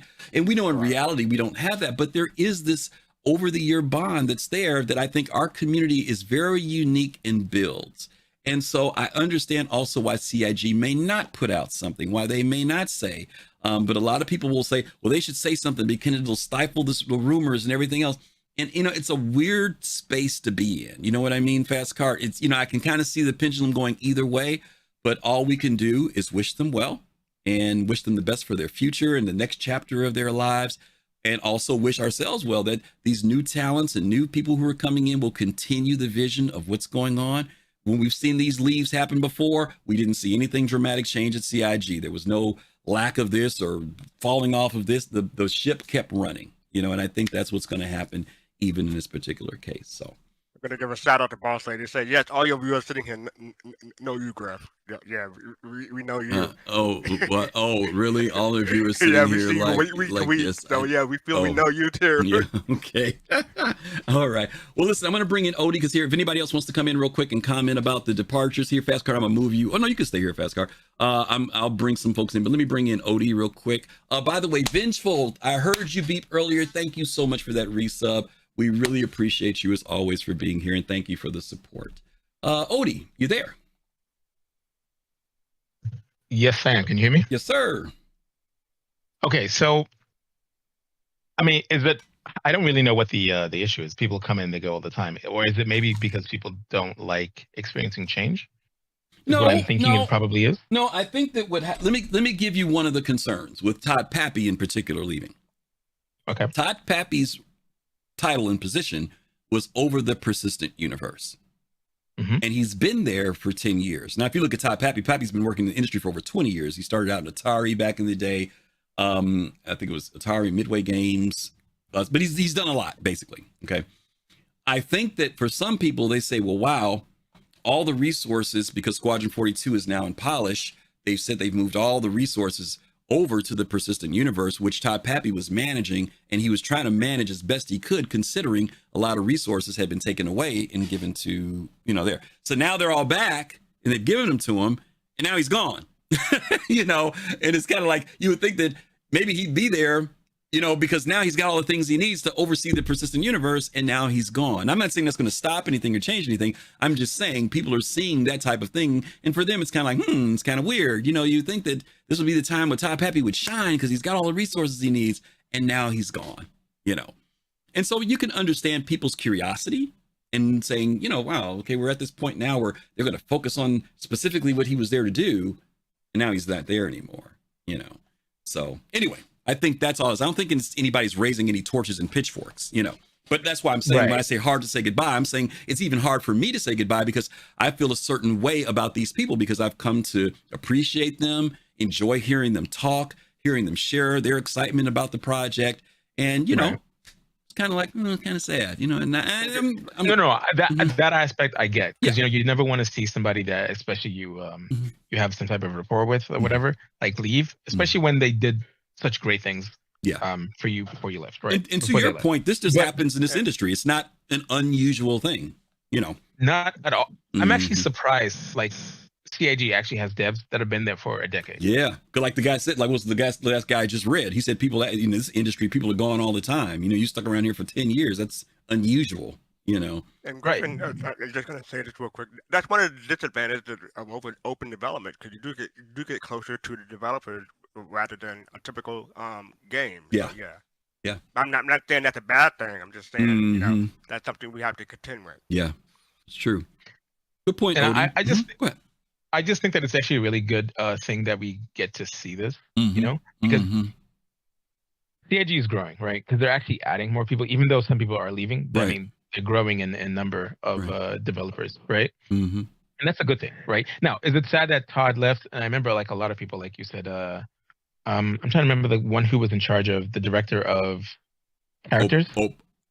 Paul, you mean Paul over ships? No. It was characters, like player characters. Oh, and he did like all. Jay Lee. You're talking about Jeremiah Lee? Jeremiah Lee. No. He was the director. He was artist. The director. Okay, I'm not sure who it was, but go ahead. What are you going to say about him? But yeah, like when people like that leave, it kind of makes you. I guess the question that comes to mind is why, right? Because the why will help whether or not you need to like hyperventilate or calm down, right? Right. If they know the why, I guess it's easier for them to like come to terms with what is actually happening. But for a lot of these people, it could literally be anything. It could just be like, I've been doing the same thing over and over and over again. And like you're saying, they're giving me all these developers now, but I'm like, look, they have all these developers. I mean, we have all the documentation necessary. They're just going to go in and they're just going to execute. They don't really need me right now. I can afford to leave now, which is why I think what Todd actually did was actually in service to us, because he could have left like earlier, right? But he left in January instead. Once Squadron was now feature complete, things have shifted, right, and everyone's shifting back, and I think that's a great thing, and we should actually be happy for him to do whatever he's doing. Absolutely. I think another point to make is that just because a developer leaves doesn't mean they can't come back. Because you have people like Zane, for instance. He left CIG for a while and then he came back. Just because Todd Pappy or the other developer. And we got building blocks from Zane, right? Either gone or let go doesn't mean that they won't be hired back at a later point. Right. Okay. Right. I think if they were leaving because they weren't like if there was some type of animosity, then maybe you could worry. But I mean, if they haven't said anything, and a lot of people who have left CIG, I don't think I've ever read like a testimonial from an ex-developer who's like, screw CIG. Yeah. Right? Yeah. So it's like, I love the relationships, I love the community. It was a great experience. I'll always cherish it. And then they just move on to doing other things. And you have a lot of people saying, I wish I could relocate, but because of X, Y, and Z, I can't. So I have to, I have to be let go. And I mean, it's sad to see, but I don't know. I'm hoping that the people that will come up behind them will be able to do just as good a job as they did, if not better. and we can progress the thing forward. Because the one thing that I want to see this year for sure is I want to see market progress. If we get that, then I think everyone's happy. Okay, good point. All right, Odie, thank you. And no, Fast Cart was just giving an example. No, Zane is still with the company. He has not left. He left and came back. Yeah, he left and came back. Yeah, but he's still there. We got a lot of people waiting here. Let me bring in Kai. I think Kai was up next. Let me bring him in. Kai, you there? Hello. Hey, bud. So you know me, I'm a jokester. I like to sort of blow off a little steam at people's comments and whatever. I'm going to take a little bit of a different tact with this one. I understand in the community, a lot of people saying like, hey, we know Todd Pappy. We've seen his face. We saw him at this. We saw him at that. He's one of the highest ups. He's one of the pillars. He is game director or was game director for the Persistent Universe. This is a big deal. Whatever. I'm interested in speculating. Oh, did he not like this? Did he not like that? Was there a falling out? Was he fired? Does he hate CIG? Does CIG hate him? I understand all of that speculation. However, when we're dealing with real people who are deserving of consideration for their privacy, for their thoughts, for their families, for themselves, I feel it's necessary to bring up the fact he's been high up in the games industry for over 2 decades. He's held the same job, a very high up position at CIG for 11 years. Right. Number one, he may have just retired because he made his pile of money and now, he told his wife, hey, when the kids go off to college, we're going to go hang out in Hawaii and feel the sun on our face. Yep. He may have this dream to make his own video. Maybe he wants to do the next Pal World. And he was like, hey, I'm going to clock in my time at the corporate whatever in service of somebody else's dream for another decade. And then I'm going to get the hell out and I'm going to make my own thing. Right. They may have been pressuring him to move to Manchester. And for whatever reason, he just decides, I don't, between my wife, my kids, maybe my parents are sick, maybe whatever. The point that I'm saying, and I'm not saying any of this is true. I'm just speculating off the top of my head. Yeah. The point that I'm making is there are literally tens of thousands of reasons why he may have separated from the company that do not speak ill of either him personally or CIG. Right. They do not mean that he doesn't like CIG. They do not mean that CIG doesn't like him. There's lots and lots and lots of reasons why he could have left. And just think back, anybody who is here, I know you want the hot gossip. Everybody wants the hot gossip. But the fact of the matter is, every one of us enjoys our privacy. Every one of us enjoys, think back of all the jobs you've ever had in your life and think back if someone asks you maybe, hey, why'd you leave that one? Maybe there's one where it's like, yeah, I don't want to talk about that. And maybe it's because of some juicy reason, or maybe it's completely boring, but the point is, it's just your personal business. Yep.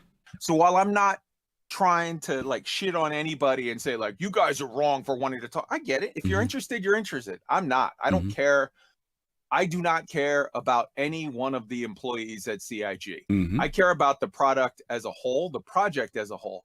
I don't care about their personal lives. I wish them all the best. And I'm trying to be, I'm trying to be sort of above it, but like, whatever. But the only thing that I can see in this one particular case is maybe the incessant everybody speculating.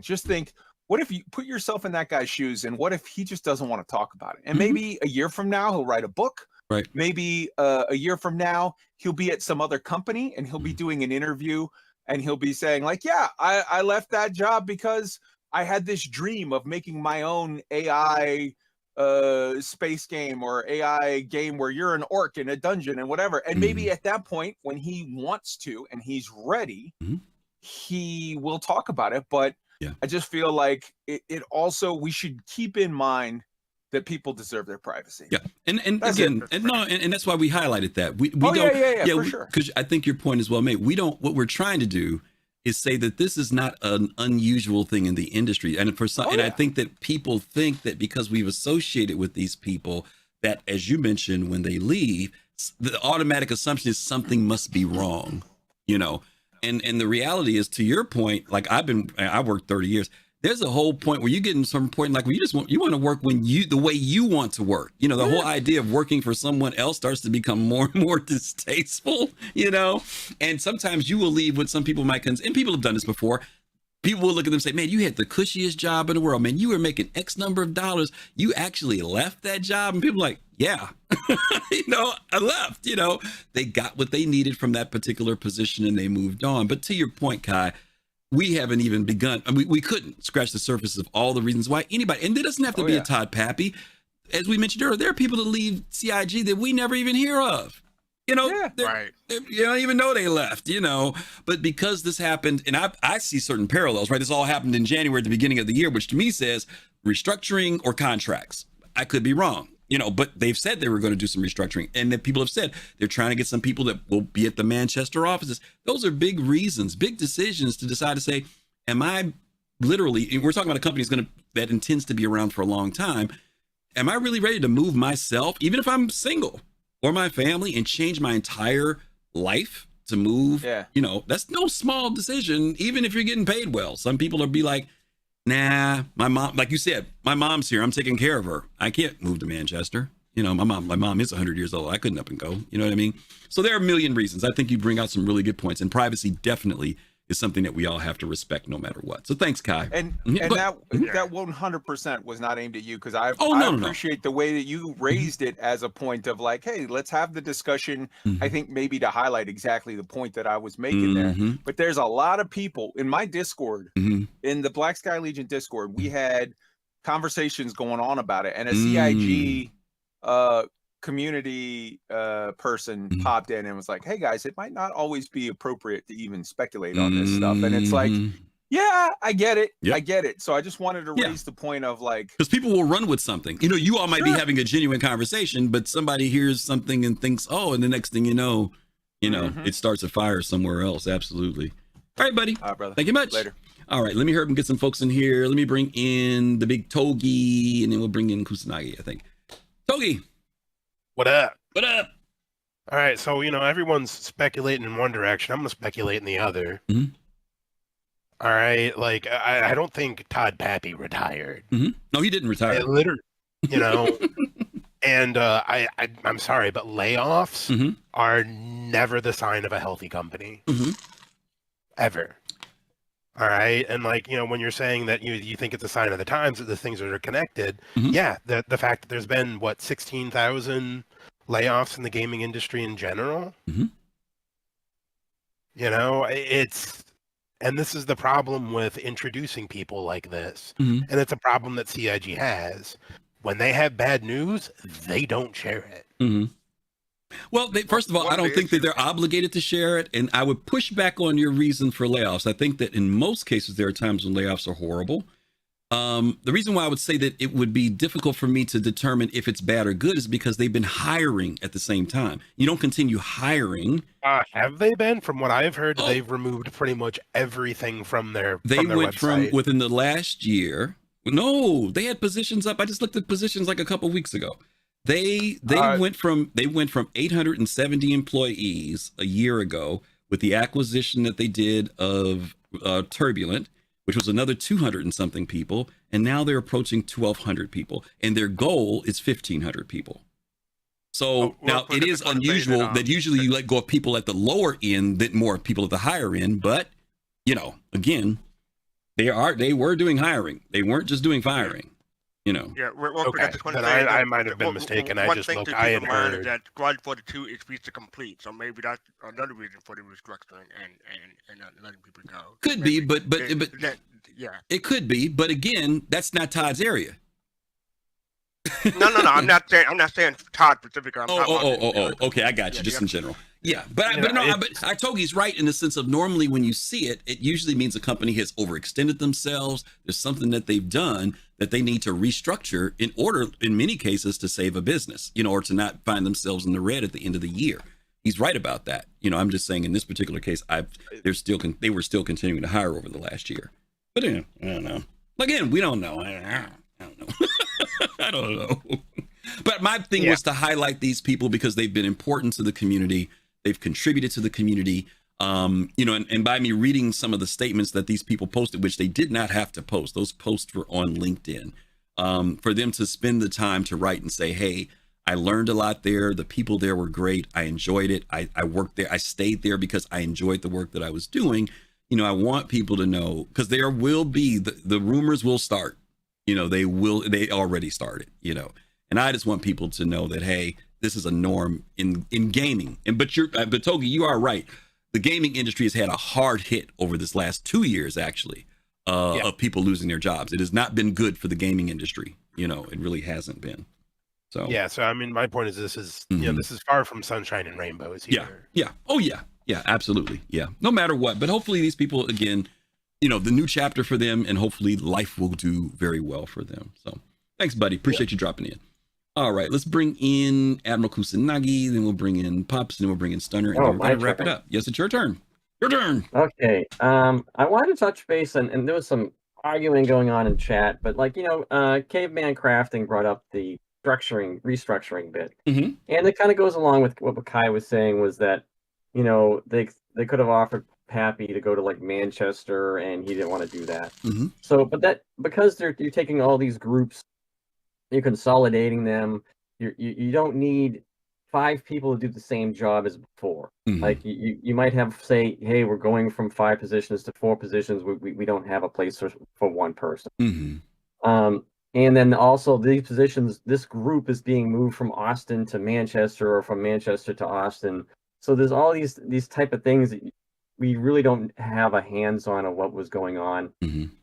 The one thing I do kind of know about January, because I actually was talking to my cousin about this in December, was that she's in HR, and she was told to let this person go like 2 weeks before Christmas. Yep, the holiday time. And she's like, yeah, we don't really do that. He's like, what do you mean? Like, it's kind of Christmas. So you have people, so you go from like, you got CitizenCon in October. They're figuring out the restructuring thing. They probably knew it was going to happen in like November, or they were talking about maybe even severance packages. And then they were like, well, we're not going to lay anybody off in December. Certainly not, from Thanksgiving to Christmas is a no thing. And then as soon as January comes in, that's when the emails start churning out and being like, hey, it's that time. We're sorry to see you go. So I think that's why we're seeing an influx of things happening in January, and at least get us getting notifications in January about what's happening. Yeah. And I think that's the overall situation. Now, are they hiring more positions, like those low positions that, yeah, we need bodies to fill those, but we might not need those higher positions because we consolidated, all these groups together. I'm still wondering what's going to happen. I'm not sure if Squadron 42, the chapters 2 and 3, because it's supposed to be like Mass Effect 1 through 3. I don't know if the game has already been completed 1 through 3 of those different chapters, and if they're going to be released separately. And I don't know if they need to put people to do 2 and 3 later on.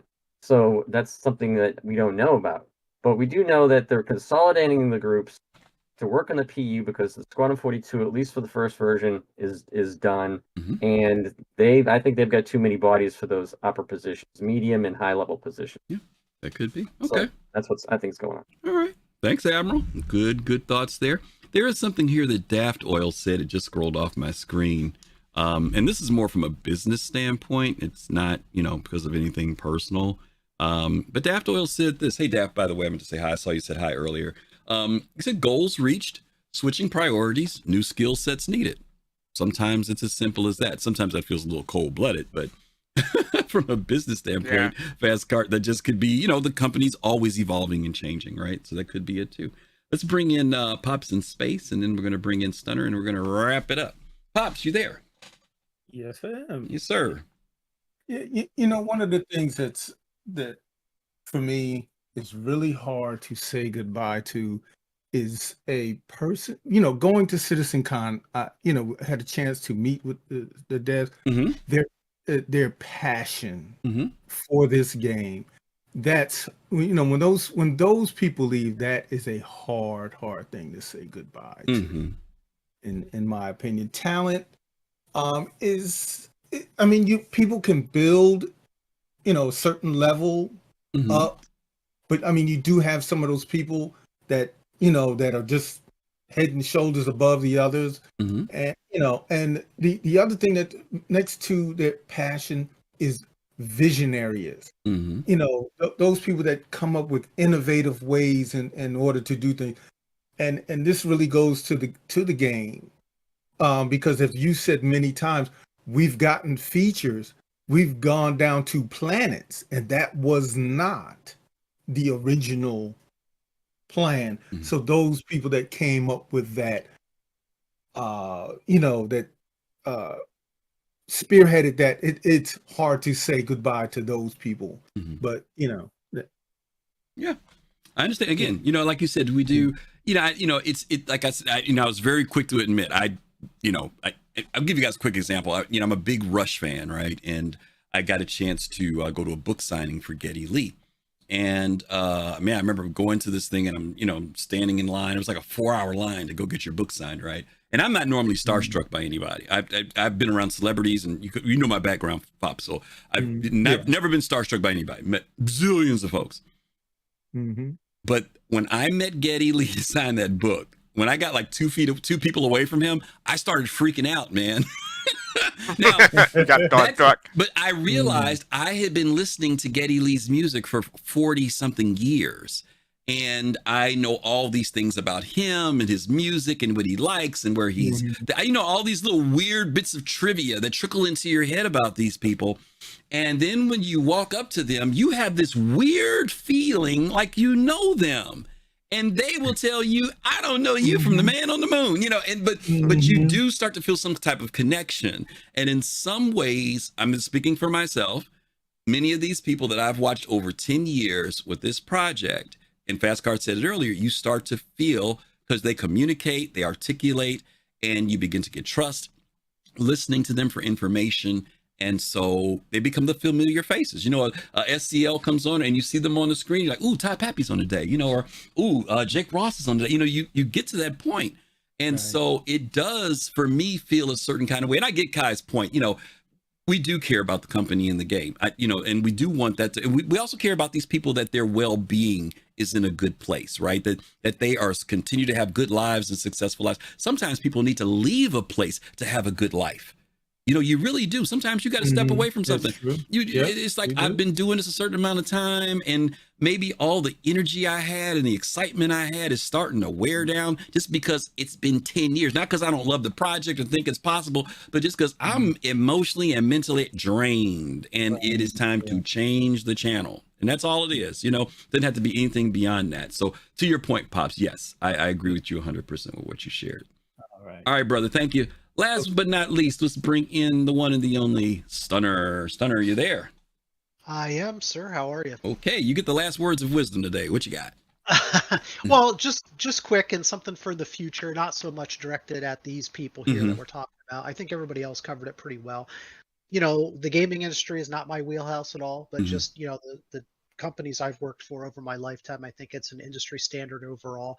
And, CitizenCon was a turning point where they put out the Star Engine demo, because, we've been fans of the project for a long time, but we also know that, CIG in some ways has been a little hidden from the overall gaming community. So that was a big networking opportunity for the greater gaming community. Yeah. And the release of Squadron 42 will be another one. People will be able to see the quality of that game. And as these little turning points come up, as this game gets closer to completion and things get seen by the greater gaming community, there's going to be amazing opportunities primarily for the top people at CIG first. It's just like we've said before, it's bringing a lot of new developers in that say, hey, I want to work for the Blizzards of the world, or now, hey, I want to work for the CIG, and this amazing project that they're doing. So it's going to bring a lot of new developers in, which is good, and that's what they need right now. But it's going to open up amazing opportunities that will be very tempting in a lot of ways for the people higher up, because other companies are going to see that and say, hey, we need you, or we want you to do that here for us, what you did at CIG. And it's just the normal way of things, so. Yeah, that's a good point to close on. Absolutely. I mean, their future is bright, that's the good thing about this. And obviously coming off a project like this, particularly if it is successful, is a great thing to have on your resume. There's no question about that. So we do wish all of them the very, very best. Thank you, Stunner, for coming in and closing us out with that. Thank you. Yeah. Real quick, I just want to say that the company today is not. I mean, let me rephrase. The company today is not the company that it was 7 years, 5 years, or even 6 months ago. The needs that they had back then aren't what necessarily what they need now. So that's partly why they need to change also, restructuring and all that. Yeah, absolutely, absolutely. Okay, guys. Well, hey, you guys helped us get to the end of the day today. We got just about a full show in. I appreciate everyone who dropped in and shared with us and all the wonderful. There was so much stuff going on in the chat. I couldn't even read everybody's stuff in chat, but thank you guys for all the great things that you guys shared with us today. We really appreciate you guys being here. Let's talk about what's coming up, FC. We got stuff coming up. Do we have anybody to raid yet? Because I can look for somebody. Astropub. Oh, Astropub. Oh, that's right. He's on. Okay. Real quick, gang. Today is Podset Saturday. You know, this is our day where we do Podcast Saturday, where we share you with the Star Citizen community, and we encourage you to check out other content creators who fill Saturday afternoon and evening with great Star Citizen content. Paul Shelley with the Astropub, with the Captain's Table, which begins at 6 p.m. Eastern time. Hopefully you guys will be able to check out Paul and see who he's going to have on the show. I forgot to see who I know who it was today. It was Hey It's Nick. I think I saw HT Vertigo. Was it Hey It's Nick and HT Vertigo, I think. So that'll be a show that they're going to be doing today. So if you guys can check that out, feel free to stop by and see Paul. We're going to raid Paul, just so you guys will know. And then also later on this evening at 9 p.m. Eastern time, the OGs of Star Citizen, Relay SC, they will be on tonight. And I'm sure both of these shows will have great commentary, particularly because update 3.22.1 came out with all the new little things in it. And we're also anticipating update 3.23 to be coming out soon too, once it gets to Evocati and all the other good stuff. So there'll be plenty of good conversation going on for that. Tomorrow, Sunday, Soul Citizens, we're going to be doing a show called Flight Ready. This show is really going to be focusing in on all the things that we do and maybe what you do when it comes to playing Star Citizen, what it means to be ready to go, flight ready. We're going to be talking about things that we do now. This is going to be like, what's your favorite rifle? What's your favorite armor? What's your favorite ship? What's your go-to for this, that, and the other?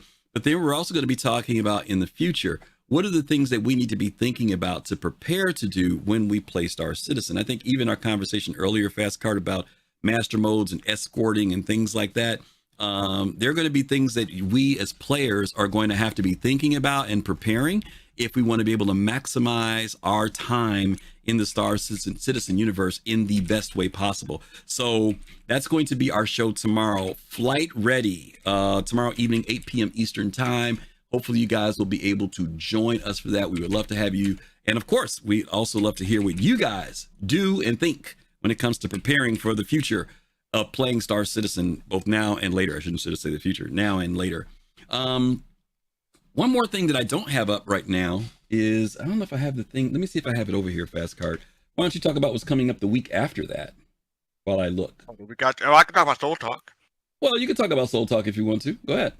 Yeah, so Soul Talk is our Thursday show where the community gets to come in and talk about what's going on in Star Citizen that week. We cover Star Citizen Live, Inside Star Citizen, and Cinema, and what's going on in the dev tracker that week. So come on in, get to talk about your thoughts and have some fun. I always have a blast. Okay. All right. And the week after that, I'm kind of giving you guys a little heads up here for those of you who are here, is going to be our 4th anniversary show.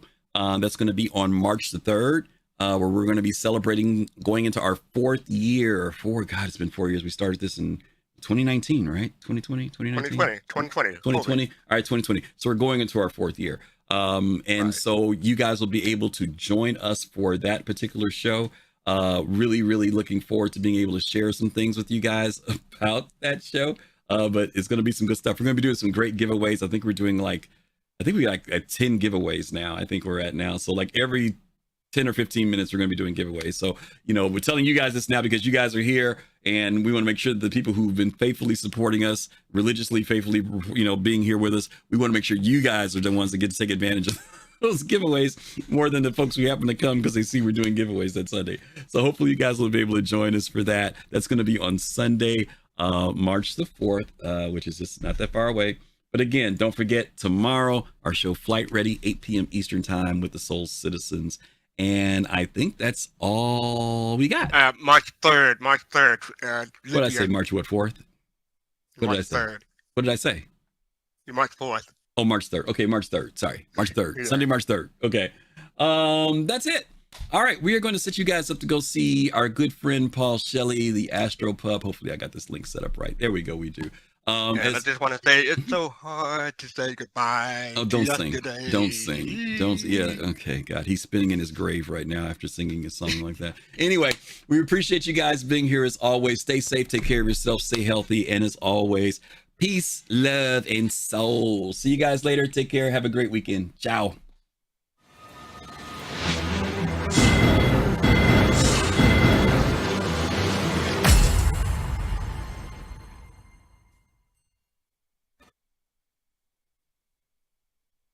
They love my singing. What do you mean?